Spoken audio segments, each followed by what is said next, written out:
हरियाणा में एक के बाद एक बच्चों के साथ रेप के बाद हत्या के मामले में झकझोर कर रख दिया है आम आदमी को। मुद्दा जो है इंटरनेशनल तक उठ चुका है, नेशनल लेवल तक हरियाणा की बात उठ चुकी है। हर रोज कोई ना कोई मामला जो है सामने आ रहा है। मेरे साथ पानीपत के कुछ लोग हैं, इनसे बातचीत करते हैं। सर, ऐसे मामले दिन ब दिन बढ़ते जा रहे हैं। पानीपत की बात की जाए, पिछले 4 महीने में छेड़छाड़ और रेप के बाद हत्याओं के मामले जो आ रहे हैं। एनजीओ भी अपने तरीके से बढ़िया काम कर रही हैं। सरकार ने नारा यहीं से दिया था, बेटी बचाओ बेटी पढ़ाओ, उसके बावजूद भी समझ नहीं आ रहा कैसे ये मामले बढ़ रहे हैं।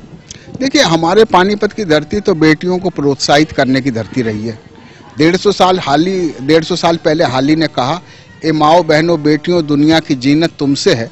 और फिर प्रधानमंत्री श्री नरेंद्र मोदी ने इसी शहर को चुना और उन्होंने इस शायरी को भी कहा अपने वक्तव्य में, और बेटी बचाओ बेटी पढ़ाओ का वातावरण बनाने की कोशिश की गई। मैं समझता हूं कि सिर्फ कानून से स्थिति नहीं बदलने वाली, क्योंकि ज्यों-ज्यों कानून सख्त हुए हैं त्यों-त्यों अपराध बढ़े हैं। सवाल यह है कि मानसिकता बदलती है नहीं बदलती। सिर्फ हम नारे दे दें तो उससे काम नहीं चलने वाला, और यह कोई राजनीतिक बात भी नहीं है। सवाल यह है कि तमाम लोग, तमाम राजनीतिक लोग, तमाम सामाजिक लोग, तमाम स्वयंसेवी लोग, ये सब लोग जुड़ें और फिर ये वातावरण बनाएं, लोगों में जागरूकता का, लोगों की संवेदनशीलता को बताएं। और सिर्फ कानूनन बात ना हो कि बेटियों को अधिकार मिलेंगे, बेटियों को कानूनी अधिकार हैं, बेटियों को संपत्ति में अधिकार है। जब तक आप उसको वास्तविक रूप से संपत्ति में अधिकार नहीं देंगे, व्यावहारिक रूप से कानूनों की पालना नहीं करेंगे, जब तक कुछ होने वाला नहीं। आखिरी बात मैं ये कहना चाहूँगा, डिले जस्टिस, डिले इक्विटी। अगर किसी कानून की पालना में देरी होती है, न्याय मिलने में देरी होती है, तो अपराध बढ़ेंगे, निश्चित रूप से बढ़ेंगे। अगर सालों साल लग जाते हैं कोई न्याय प्राप्त करने में, तो आप सोचिए कि कौन बैठा रहेगा। 10-10, 20-20 साल के बाद अगर मिलता है न्याय, तो इसलिए तुरंत त्वरित न्याय हो तो हम समझ सकते हैं कि कुछ होने वाला नहीं है। वरना तो फिर यही बातें चलेंगी, लड़कियों ने ऐसे कपड़े पहन रखे थे, वो ऐसे अट्रैक्ट करती थी। और अब तो कहने लगे, अब तो एक बात ये आ गई कि राजनीतिक दल के एक नेता के बेटे ने तो अब ये नई वीडियो शुरू कर दी। तो मैं इस बहस में नहीं जाना चाहता, पर मैं ये जरूर कहना चाहूँगा कि बेटी को अगर बचाना है, अगर बेटी को पढ़ाना है, तो बेटी को एक बेहतर सुरक्षा, बेहतर वातावरण देना पड़ेगा, तभी हम कुछ कर पाएंगे। वाल साहब, मानसिकता लोगों की कैसे इससे ठीक की जाए? क्योंकि जो कल वाला जो मामला है, 2 दिन पहले उरनाला कला में मामला है, उसमें भी जहां तक डॉक्टर ने जाके कि उसका मानसिक रोगित हो, इस प्रकार की उसने घटना को अंजाम देकर, मानसिकता कैसे बदल पाएगी? देखिए, हमें चाहे हम लिखने वाले हैं, चाहे हम समाज सेवी हैं, चाहे हम शिक्षक हैं, तमाम वातावरण को एक जैसा करने के लिए, बहन बेटियों को उनकी सुरक्षा कायम रखने के लिए हमें एकजुट होकर के निकलना पड़ेगा। यहाँ हम किसी किस्म की राजनीतिक बात नहीं करना चाहते, ना होना चाहिए, इसमें राजनीति नहीं होनी चाहिए। माँ बेटियाँ बहनें लड़की सबकी बराबर हैं, चाहे वो राजनीतिज्ञ की हो, चाहे वो न्यायाधीश की बेटी हो, चाहे वो वकील की बेटी हो, चाहे काम जनसाधारण की बेटी हो, बेटियां तो सबकी साझी हैं। जब हमें इंसाफ मिलने में देरी होती है तो हम फिर एक आवाज उठाने लगते हैं। खाली आवाज उठाने से कोई बात नहीं बनती। हमें चाहिए सरकार इन ऐसे केसेस के लिए फास्ट ट्रैक के अंदर कोर्ट लगाएं और उनमें इनके न्याय मिले। और इसके साथ साथ पुलिस का भी ऐसा तंत्र होना चाहिए कि वो इसके ऊपर इंक्वायरी में देरी ना करें और फौरन इसको दोषी को पकड़ के और उसको फास्ट ट्रैक में पेश करके उसको न्याय दिलाने की मेहरबानी करें। मैडम, कई दिनों से ये मामले सामने देखने को मिल ही रहे हैं। आप किसी स्कूल में डायरेक्टर भी हैं, कई एनजीओ में भी आप अपना हिस्सेदारी दिखाती हैं, तो क्या मानते हैं किस तरह ये जो चीजें सामने आ रही, किस तरह दूर हो पाएंगी? देखिए, सबसे पहले तो हमारी सामाजिक सोच में परिवर्तन होना चाहिए, हमारी मानसिकता बदलनी चाहिए। हमने महिलाओं को सिर्फ भोग्या मान लिया है, वस्तु मान लिया है। घरों से भी यही पनप के आता है। और एक ये जो हमारे समाज में अभी भी ये है कि दूसरे घर की अमानत है, बोझ है, और हमारा काम इतना ही है कि दूसरे घर चले जाए। तो जिस तरह से हम परिवारों में उनको ये भाव ही नहीं देते हैं कि उसने समाज में जाकर किस तरह से अपनी सुरक्षा करनी है और किस तरह से अपने को बचा के रखना है।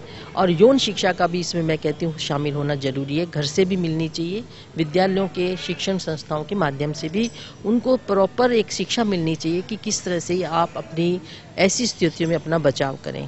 तो आप अपने स्कूल में कुछ ऐसी शुरू करने जा रहे हैं? हाँ, मैं हर सेशन में लड़कियों को लेकर, लड़कियों को अलग से लड़कों को अलग से लेकर सेशन करती हूँ। उनको ये बताती हूँ कि भी ये चीज़ स्वाभाविक है, लेकिन आप इसकी सीमाएं मर्यादाएं लांघते हैं तो वो जानवर का काम है, इंसान का काम नहीं है। हमारी प्रकृति ने हमें 2 लिंग में बांटा है, लेकिन व्यक्ति है, हमारी व्यक्ति की अपनी अस्मिता वो समान है, पुरुष की भी और महिला की भी। हम किसी अस्मिता के ऊपर हमला नहीं कर सकते। तो इस तरह से हम बच्चों को और लड़कियों को खास करके हम उनके टच के बारे में, उनके आंखों की दृष्टि के बारे में, और एक मैं कहूँगी कुदरत ने महिलाओं को ये शक्ति दी है। लड़की थोड़ी बड़ी होती है, उसको टच से अनुभव हो जाता है किस टच में मैं सुरक्षित हूँ और किस टच में नहीं हूँ।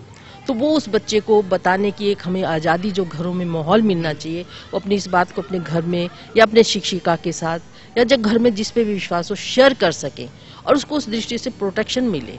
और ऐसे एलिमेंट से उसको बचने की कैसे उसको जरूरत है, क्या तरीके अपना सकती, वो भी शिक्षा मिले। पहली बात, ये जो खुलकर लड़कियों को बोलने की आदत है वो नहीं है। हमारे समाज में दबाया जाता है, घरों से भी दबाया जाता है, ये बात किसी को बतानी नहीं। तो इस चीज़ को एक ये जो डर है वो खोलना चाहिए लड़कियों में, समानता का। दूसरा, लड़कों के लिए भी ये शिक्षा होनी चाहिए कि वो लड़की को समान दृष्टि से देखें। ये शिक्षा परिवार से मिलेगी, विद्यालयों से मिलेगी। हम पहले परिवारों में, गांव में हम देखा करते थे, गांव की सारी लड़कियां हमारी बहन, सबको माँ की दृष्टि से। और कोई ऐसी चीज पकड़ी जाती थी, समाज के बुजुर्ग लोग उस परिवार का खास करके बहिष्कार कर देते थे, हुक्का पानी बंद कर देते कि इस लड़की ने गलत नजर से देखा। आज हम ऐसी बात देख के कहते हैं लड़के तो जवानी में ऐसे कर ही लिया करते। ये जो एटीट्यूड हमारे समाज में एक विकसित हो रहा है, ये खतरनाक है, पूरे समाज के लिए खतरनाक है। तो हमने समाज के सोच हमने उस लेवल से बदलनी है कि हम युवाओं को अपने प्रॉपर गाइडेंस देके जो हमें मिलनी चाहिए वो मिलनी चाहिए। क्योंकि रोज घटनाएं हो रही हैं, कानून सख्त है, और जो न्यायालयों में देर होती है वो भी एक बहुत बड़ा कारण है। वो तो इन्होंने बताया जैसे हमारे पुहाल साहब ने कि फास्ट ट्रैक में उसका डिसीजन हो और सख्त हो, क्योंकि एक सख्ती से कोई निर्णय होता है और जल्दी निर्णय होता है तो उसमें असर पड़ता है, समाज में एक मैसेज जाता है, संदेश जाता है। और समाज को भी संवेदनशील बनना चाहिए।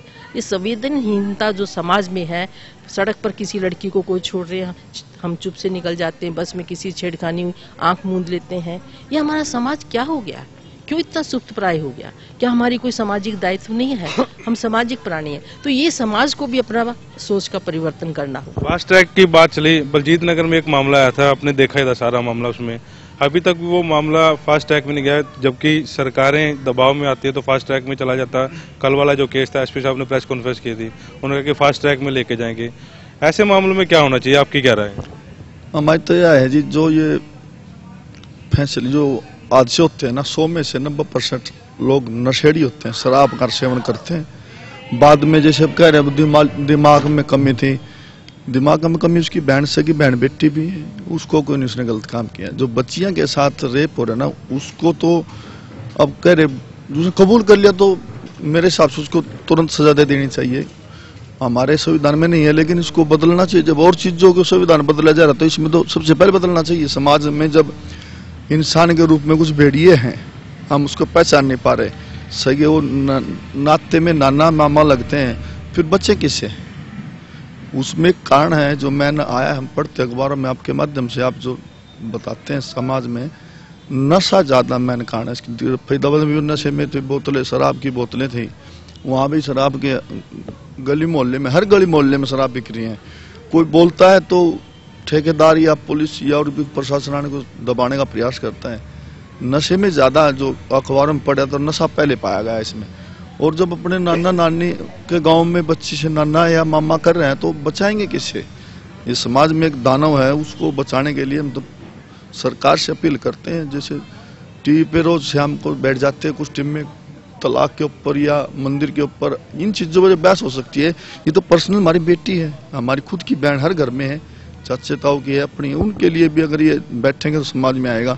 जिन लोगों ने किया है वो अनपढ़ कह रहे गांव के हैं, वहां तक जागरूकता लाने के लिए वो हो सकता है अखबार भी ना देखते हो, वो टीवी ना पढ़ते हो, और नशा कहाँ से आ रहा है, कौन बेच रहा है उसको। और नशे में सुबह ही पी लेते हैं कुछ लोग, तो सुबह ही मॉर्निंग में पी लेते हैं। और उसको उसने क्या पता समाज में कौन अच्छा है कौन बुरा है, उसके लिए जिंदगी नशा हो गया। और नशे में जाएगा उसने क्या मतलब कौन अच्छा है कौन बुरा है। अब जैसे 3-4 केस तो भी पानीपत में, पानीपत का नाम तो पहले तो जो भी कुछ नाम होता है तो पानीपत की लड़ाई रख के उसको आगे करते हैं, प्रधानमंत्री जी ने रखा है। इसमें हम तो पुलिस प्रशासन से पर कहते हैं भाई जो पकड़ागा तो इतने एनकाउंटर होते हैं, इनको भी कर दो, क्या दिक्कत है समाज को। कथुरिया जी, संविधान को बदलने की मांग यहाँ चल रही है कि संविधान बदला जाए, फास्ट ट्रैक कोर्ट में केस चला जाए और जल्दी फैसले हो, क्या कहना चाहेंगे? देखिए, फास्ट ट्रैक कोर्ट तो होनी चाहिए, क्योंकि न्याय अगर जितना देर से मिलेगा उतनी ही दिक्कत में रहेंगे।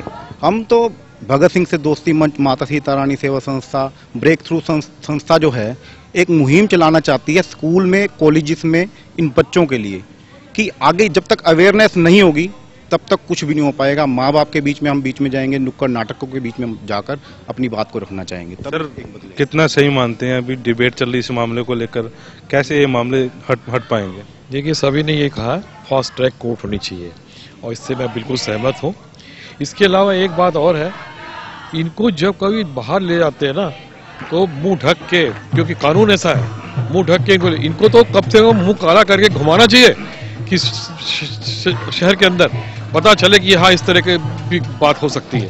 और फास्ट ट्रैक कोर्ट में इनको फांसी की सजा नहीं मिलनी चाहिए, इनको तो आजीवन कारावास मिलना चाहिए, जिसमें ये दूसरों को भी हमेशा पता रहे कि हाँ ये आजीवन कारावास लेके आया हुआ है।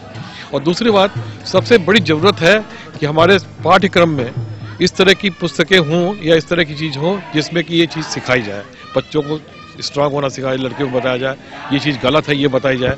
तो हमारी पाठ्य पुस्तकों में ये बहुत बड़ी कमी है, इस तरह की कोई शिक्षा नहीं होती है। यौन शिक्षा के ऊपर भी उनको ध्यान देना पड़ेगा, ये बहुत जरूरी। आप क्या कहना चाहिए? मैं तो कुछ पंक्तियों से शुरू करूंगी बात, बस सबने बहुत कुछ बात कह दी। जिस देश की बेटियां मायूस व नाशाद हैं, दिल पे हाथ रख के कहो वो देश क्या आज़ाद है। सिर्फ एक ही बात मैं कहना चाहती हूँ कि कानून भी है, न्याय भी है, सब कुछ है। हमें समाज की सोच बदलनी है, पुरुष वर्ग की सोच बदलनी है। और सोच ये बदलनी है कि लड़की कमोडिटी नहीं है, वो वस्तु नहीं है, वो इस समाज रूपी रथ के 2 पहियों में से एक अहम पहिया है जिसके बिना समाज चल नहीं सकता। तो उसे बराबर का अधिकार देना है, लिखा सब है, हमें उसको प्रैक्टिकल रूप में अपनाना है। जायदाद में दीजिए आप पूरा उसको हिस्सा, जितना बेटे को देते हैं उतना बेटी को दीजिए। अभी हम कल की बात है, पढ़ा लिखा परिवार के क्या आपको घटना बता रही हूँ कि उनके पिताजी बहुत बीमार हैं, माता पिताजी बीमार हैं, 2 बेटियां हैं 1 बेटा है। बेटा पूछता नहीं, दोनों बेटियां ड्यूटी देती हैं, टाइम शादीशुदा हैं, 6 महीने एक रहती, 6 महीने एक रहती, लेकिन जायदाद में वो बेटे को हिस्सा देंगे। ये सोच हमें बदलनी है समाज की कि लड़की साथ साथ जो मुसलमानों के आने के बाद से जो आक्रमण होने लग गए और हमारे समाज में बुरी प्रथाएं चल पड़ी, उनको हमें दूर करना है। हमारे हिंदू समाज में दहेज की कोई भी ट्रेडिशन नहीं है, कोई भी वो रस्म नहीं है। आप ये दहेज की रस्म नहीं है, कन्यादान की रस्म नहीं है, आप ये हटा दीजिए। कन्या कोई वस्तु थोड़ी कि हमने उसको दान कर दिया। आप ये चीजें हमें बदलनी है, हमें अपनानी है। जब तक हम ये नहीं करेंगे, हम चाहे जितना भी फास्ट ट्रैक बना लें और जितना कर लें, इस लड़कियों की स्थिति सुधरने वाली है। बहुत बढ़िया बात। आप एनजीओ चलाते हो, ब्रेक थ्रू के द्वारा क्या मैसेज देते हो, किस तरह की जानकारी लोगों को उपलब्ध करते? ब्रेक थ्रू संस्था की तरफ से मुझे लगता है कि हमारे देश में बहुत सख्त कानून है। पहले से ही बलात्कार के लिए 7 साल की सजा, 20 साल की सजा और अब निर्भया केस के बाद फांसी की सजा का भी प्रावधान है। लेकिन सबसे पहली मानसिकता पुलिस के संवेदनशील बनाने की जरूरत है हमें। पानीपत में नूरवाला की एक घटना घटी, हमारे माननीय सीजेएम साहब वहां पर आए और माननीय सीजेएम साहब के आने के बावजूद भी पुलिस द्वारा और अस्पताल कर्मियों द्वारा जो ढीला रवैया दिखाया गया, तो उससे ऐसे अपराधियों के हौसले और ज्यादा बुलंद होते हैं। तो एक तो ये चीज कि हमारा जो पुलिस तंत्र है, हमारा जो प्रशासन है, हमारी जो न्यायपालिका है, उसको लिंग भेदभाव के मामलों में ज्यादा संवेदनशील बनाने की जरूरत है। तो पुलिस की इस तरीके से ट्रेनिंग्स होनी चाहिए कि इस तरीके के मामलों को कैसे डील किया जाए। दूसरा, मैं मीडिया के साथियों से भी अपील करूंगा कि जब कोई छेड़खानी की घटना घटती है तो मीडिया के अंदर भी उसको एक बहुत छोटे से मामले के रूप में दिखाया जाता है और उसको चलता करने की कोशिश की जाती है।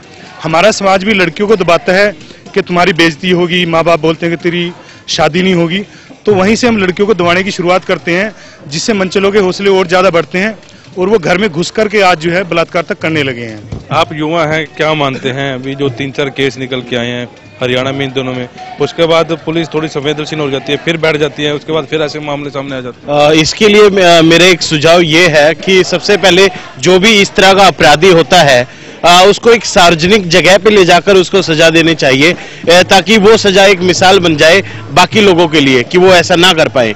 और सेकंड सुझाव ये है मेरा कि इसमें एक हम लोगों को और छोटी छोटी घटनाएं होती रहती हैं और जिनसे वो अपराधी आगे बड़ी घटना करने के लिए प्रेरित हो जाता है। जब तक हम ये छोटी छोटी घटनाएं ही होने देंगे, जब तक ये काम चलता रहेगा। इसलिए बिल्कुल एक मांग उठी है पानीपत से, संविधान बदलना चाहिए और साथ ही ऐसे लोगों को फांसी पर लटकाने के बजाय आजीवन कारावास देना चाहिए और खुले में ले जाकर उन्हें जूते मारने चाहिए, मुंह काला करना चाहिए, ताकि उस आरोपी को पता रहे कि उसके साथ क्या हुआ और ऐसी घिनौनी हरकतें जो कर रहे हैं उनको अंजाम ना दे। वॉइस ऑफ पानीपत के लिए प्रदीप पंचाल के साथ कुलवंत सिंह।